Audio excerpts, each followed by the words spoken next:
going to say action.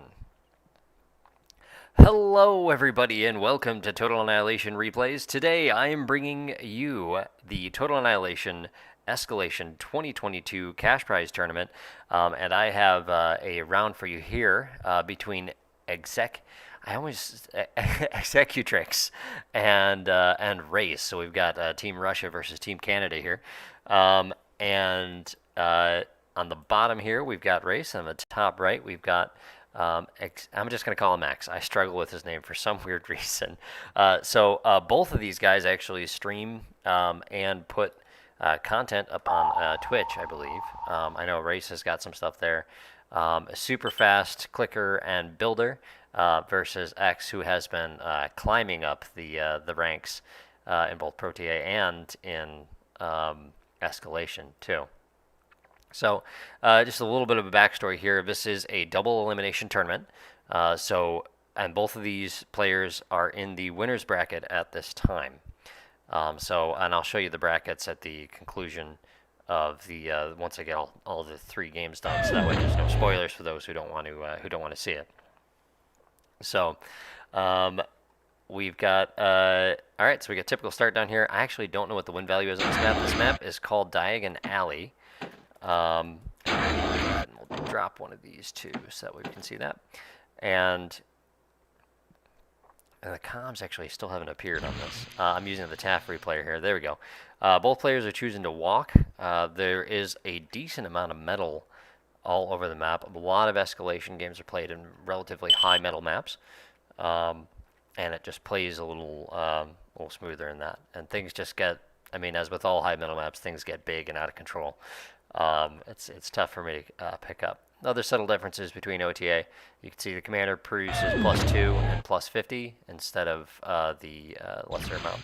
So wind is decent here. Well, actually, no, it seems to be fluctuating here. We got 1 to 23. So Race going for solar versus X going for wind. I don't know why he drew that. He might have been trying to convince his commander to take better pathfinding. Title here is a whopping 28, so that is a big option for energy. So you can't. It seems this is going to be one of those maps where you simply just can't ignore the water. Race is already starting out. We're going to go ahead and crank the speed here, so that way we can try and knock out all 3 games. So for those of you who don't know, tonight's game here is brought to you by my wife and I's new book, which is just released. So it is a children's picture book by the name of Daniel Boone and the Owlcat, which is it is a legendary story that I made up around a campfire. So the truth factor on it, you'll have to check it out and determine what you think is true.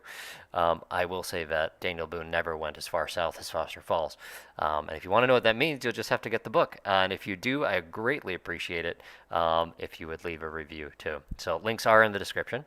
Also links in the description for getting the escalation mod. So if you want to try out what these guys are doing on the screen here, you can go and get the get escalation, and it's the largest active mod right now, and they've been doing a lot of work on it for a lot of years. So it's certainly worth checking out. So as a common escalation here, you'll notice lots of weasels, missile towers do shoot weasels in this version.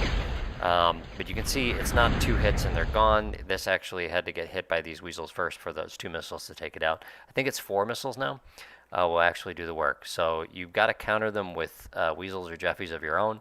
And then the missile towers are still the low, less time-consuming way to deal with them than having to build, chase them down with flashes or something like that. So this map is absolutely massive too. So we're probably going to crank the speed a little bit. Right now, there has been a update to the TAF replayer that Axel put in, which is very kind of him. So that as long as I don't go to speed 9 or 10, it won't go to hyperspeed and then desync the game clock. But because I'm going to try and get a lot of these done here, oh man, I'm going to speed up the beginning of the game so the game clock will be a little thrown. I'll try to remember to hit the time. Race doing, even though he's Canadian, doing his best Russian impression, as a weasel walks away, comes in and gets away with his +2 mechs, and X says that this is advantage. when you're thinking advantage this person as a result of that Executrix thing. So 3 weasels slip by the flashes. So this little hill right here, we can. Oh man, I can't type tonight. Okay, so you can see it's got low elevation with some steeper elevation right here. So these flashes are able to get up and down through here. Nice interception here by X, catching one of the weasels. The Whistle Tower should be able to finish off before it does too much damage. Oh, and he managed to tag small max, but I don't think we're gonna see an advantage, significant one game from that. X on 28 metal right now to Race's 24. He's just doing a slightly better job controlling Race's expansion. Race getting a little defensive here, dropping some LLTs. LLTs in escalation are pretty cheap.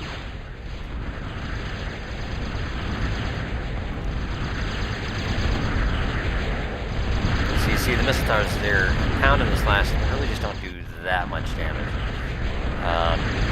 So it takes a significant amount. These missile towers are primarily anti-air in escalation, but they do have this ability to shoot ground to kind of control, really to help balance out the weasels. So, and X bags a con, and Race is certainly on his back foot at this point. Mixing in the weasels with the flashes at this point, X definitely has the advantage. And it wasn't just because he tagged that one max.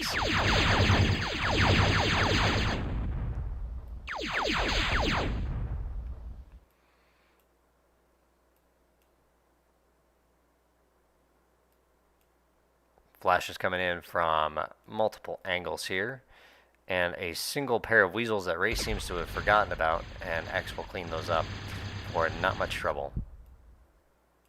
You can see X right here. Now in escalation, and I'll show you this right here, you can see the line of sight on the weasels is absolutely massive. On the Japanese side, rather. Ray's trying to protect this con. He doesn't have anything up there to defend it though, and so down he goes. That's big advantage to X, who's just really on the road at this point.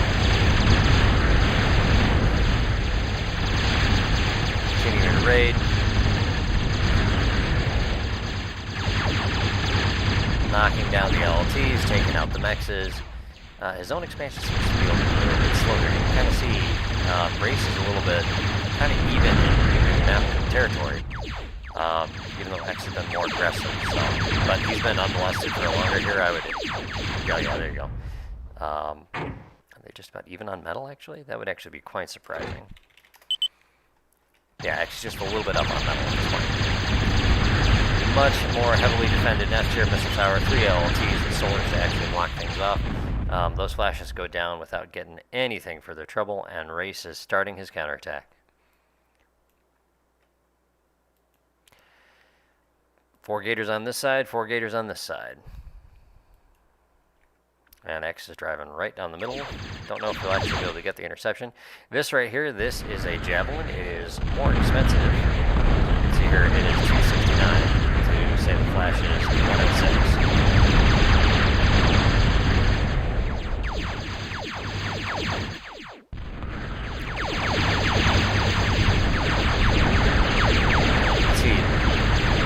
Whenever you're playing maps that have so much metal, getting a lot of cons out is really important, and keeping them busy is also really important. Getting the geos up, energy spikes really wildly in escalation too, so getting some energy storage up and then also getting geos up is really, not that geos aren't important in other mods, but you feel it if your opponent has geos and energy storages and you do not. You will suffer. So here you have the leveler, which is kind of the equivalent of a javelin in escalation.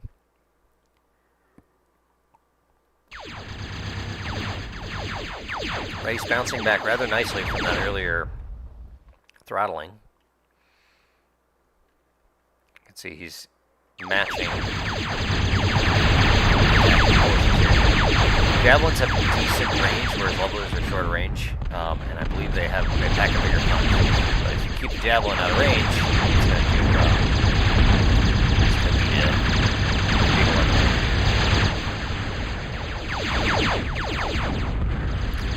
X is spoiler dropping landmines. Let's see if he's got any out. Yeah, here you go. So we have a light mine right there,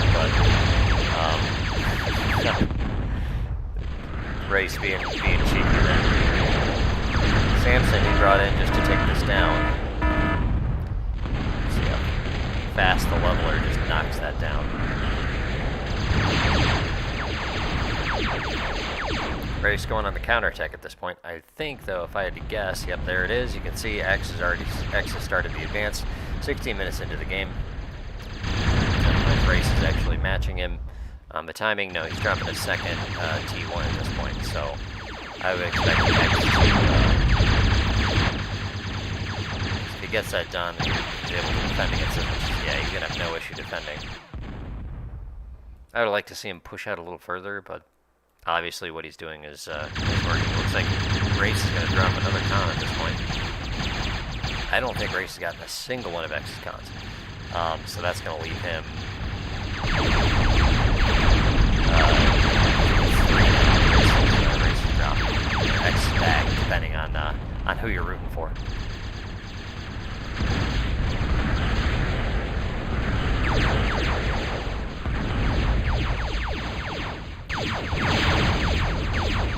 There we go.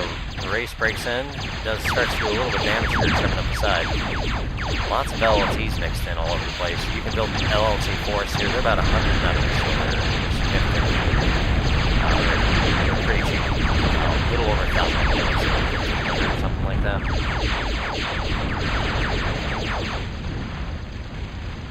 No, 2,000. Yeah, so you have to forgive my escalation knowledge. I know I'm passing on these. It's great. FN also runs. He's the guy who runs the TA demo replay website, which is a fantastic tool for storing resources and storing demos and showing those off. X has gone C. Race has gone air, and he's dropping a missile tower here. Looks like he wants to stake his claim on this. You can see there's no way to get up here from down there, so hovers, bells, and 50 units are not going to be able to get up there and take it. Floating radar that's up right there. So that means he knows, X knows that Race is up here. He brings his fighter, knocks out the con, and then runs away from the missile tower. Race controlling the middle here with the T1 units. Of course, X has dropped a decent amount in getting the advanced vehicle planned out. He's got the spot, and if my memory serves me right, these things are the guys that they help build.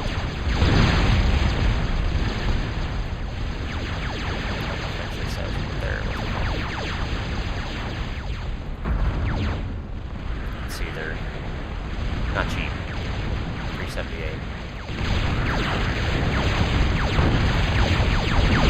Dumpy and Samson on the front line. Raiders coming in. You can see the models a little bit bigger than OTA here.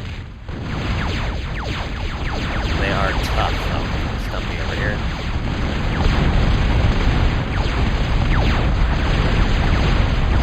Got us a game. Race is on the attack at this point.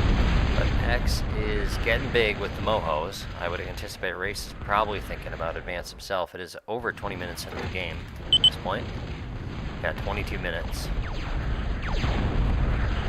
He is creeping forward though, and this is one thing that Race is great at. He control Bs and builds and keeps cons busy. Picking up the Rex over here too. The man he can click. Watch one of his Twitch streams, you'll be surprised. He uses hotkeys for the cons too. He's really solid on it. Next brings in Stumpies and a Panther to counter this little raid that's coming in. At this point in territory, it looks like Race is actually going to be getting the advantage, but X controls the sea. He's got the underwater mexes in there. And most importantly, Mohos are up and running for X on the north side. He's got his T2 air going. He's going to be able to get air superiority with some fighters. And T2 bombers are expensive, but they are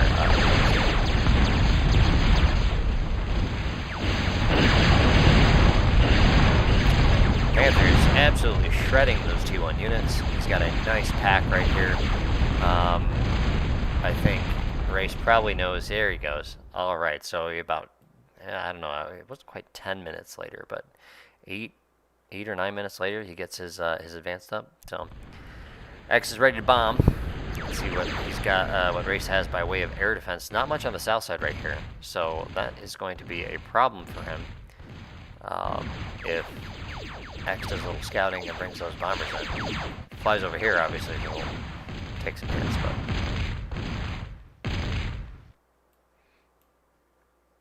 HLTs in the front line, that'll hold back. I believe that should hold back some of these early cheaper T2 units.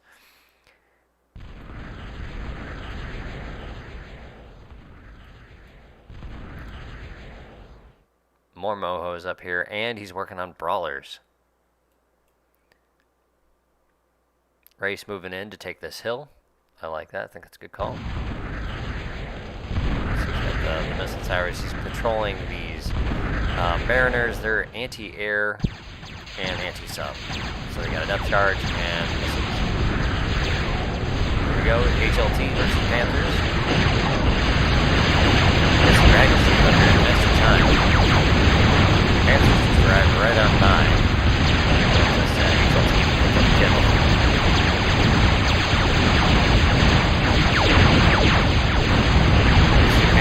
Absolutely shredding. And this is, I don't know if there's any stopping this attack. Let's see if he's got some Reapers. It's going to be too slow, I think, to actually get here on time.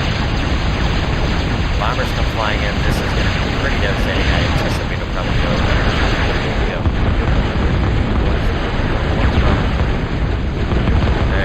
Alright, so he sees that. He doesn't have not nearly enough anti-air. He's going to be able to swing around, tags that Geo, comes back around, hits the advanced plane again, takes it out. That is very devastating for Race at this point.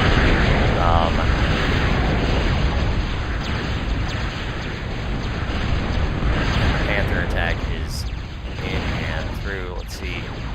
Anticipate. Yeah, there you go. He's building these little mites. They're gonna help him reclaim a little bit. That's what they're primarily for. He's rebuilding his advanced. Nice little bombing run by X there. I'm surprised he didn't try and tag this guy in the wind. It looks like maybe he did, but you can see it's got this little turret on it. That's the riot cannon upgrade. Race in control of the hill, but the Bulldogs are coming.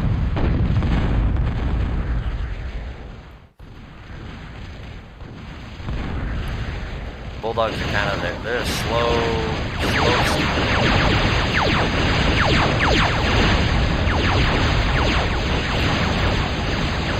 units in a pair of HLTs against a pack of Panthers. Let's see if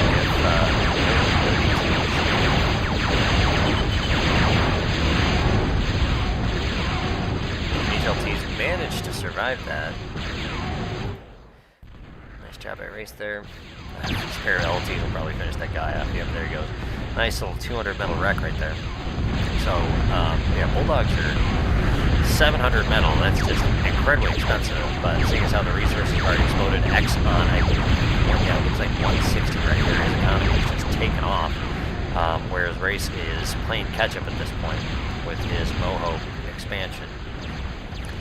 You can see he's got Hawks to provide anti-air. He's got the radar guys, brawlers, and T2 bombers coming down here for probably another air run right through this little place that he cleared earlier. Floating LLTs just kind of threading. Here we go. Just clearing that out. More Raiden coming in. So Race off the bottom left now.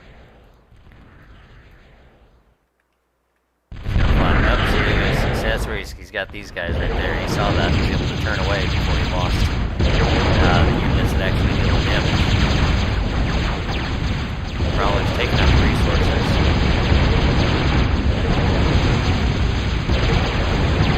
Rain continues here. Go ahead and roll his face. Kind of watch this as it goes.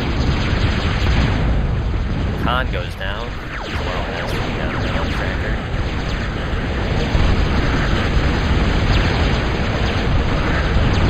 Love this, there's the flak.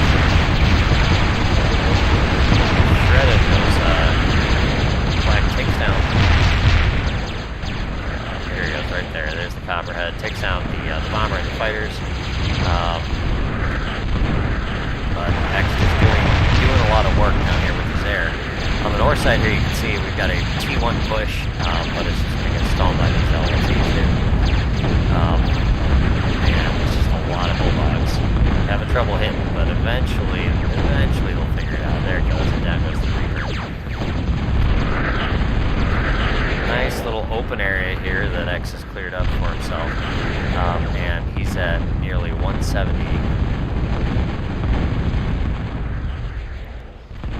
To Race is 121. So really big resource advantage. Each one of these bulldogs is 700 metal. So, you know, you compare that to these Raiders at 200, so 3.5 Raiders. And when you, like I said, these are just steamrollers. You got a pack of them like this. So, these Reapers are nice, little riot tanks, but the bulldogs will take them out by matchup memories. So your Reapers are the same price, but, you know, I think one-on-one, the bulldog is going to lose the Reaper, but the moment you get this kind of, once you get the steamroller going, Race brings up his Reapers, so he's got the HLTs. I don't like that move by accident, that might be a big advantage. But bulldogs in front, there's some bananas and damage. You see find the big hit, right through. HLT. Trying to take out this one too. Lots of anti-air now that Race has mixed in. But of course the anti-air barely, you can see it's basically just taking on the big advantage to X here. He is just, he's got all of this. Alright, some bunch of metal and storage, both types of storage.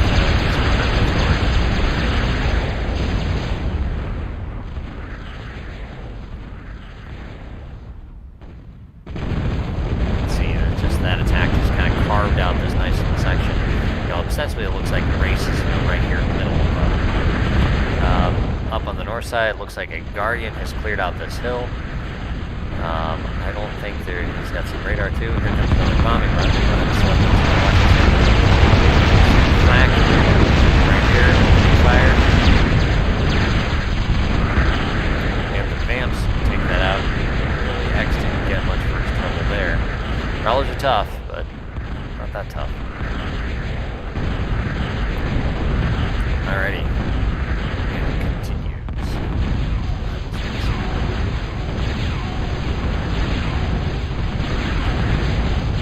So you can see the Rex, 175, 221, they're a decent amount, but they're not, you know, compared, you know, they're basically 50%, they're not like the 80% that's an OTA. But when you get into the the TE1 units, they turn to, you know, 26 metal powder. But you get into these T2 and higher units, then they're pretty significant. So mechanic, this is the super fancy builder for core. Excellent build time. This thing's built really, really fast to the point where they can wreck your economy. Underwater Moho metal extractors here, and a Millennium is out, so he will be able to shell here, and I don't know if Race is going to have an answer for that. He's got his advanced air up, so he can potentially bomb it or hit it with torpedo bombers, but I don't know if he's really expecting a battleship to come and try and break him on the north side. Seers and jammers, so he's got radar for these guys right here. I don't see any sign of T3. So I don't think he has, I think that's where automatic radar targeting is. He's got 2 T2, he's got his T2C, he's got his T2 air. These are resource generators. You can flip them to either produce metal or energy. They're primary, just like mini fusions, if you want to think of them that way.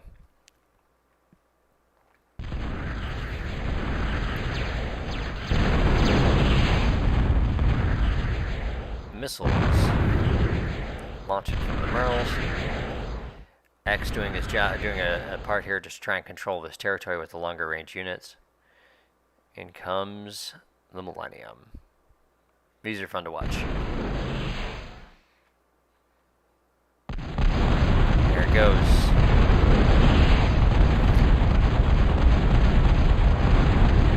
No kills yet. There it goes. Drops slasher.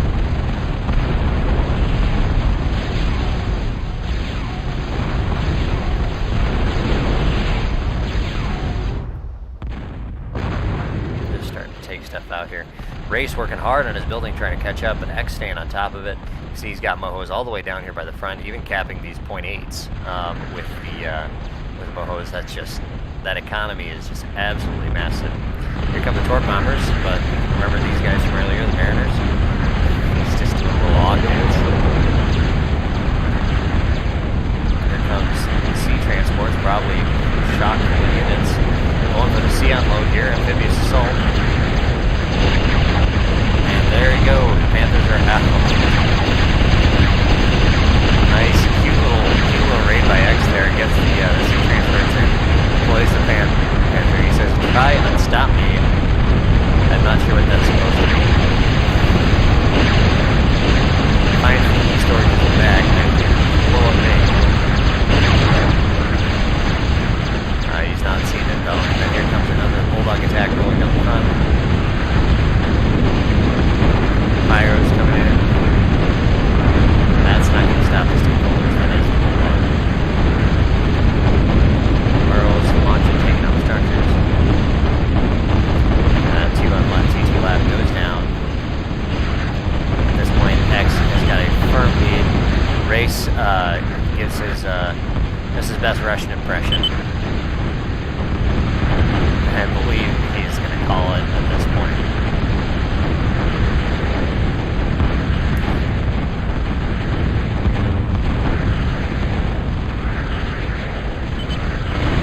Alright, and that is game. Alright, everybody.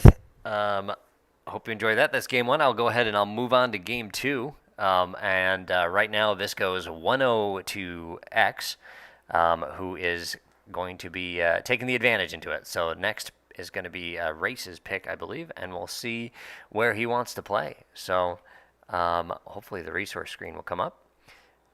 But if not here, I can just do this for you. We can do a we can do a total. You can see X sitting nearly, what is that, 40,000 metal ahead of Race at this point. And that's just going to be pretty much a deal breaker. He had Bulldogs coming in here, Bulldogs there, and the Panther attack on the other side with the transport, backed up by Millennium. That is game for X. So, all right, hope you guys enjoyed that one, and we will go ahead and move on to the next game. All right. Thank you, everybody. Make sure you check out Daniel Boone and the Owlcat, released today, now available on Barnes & Noble and Amazon. All right. Thanks, everybody. Take care, everybody. Bye-bye.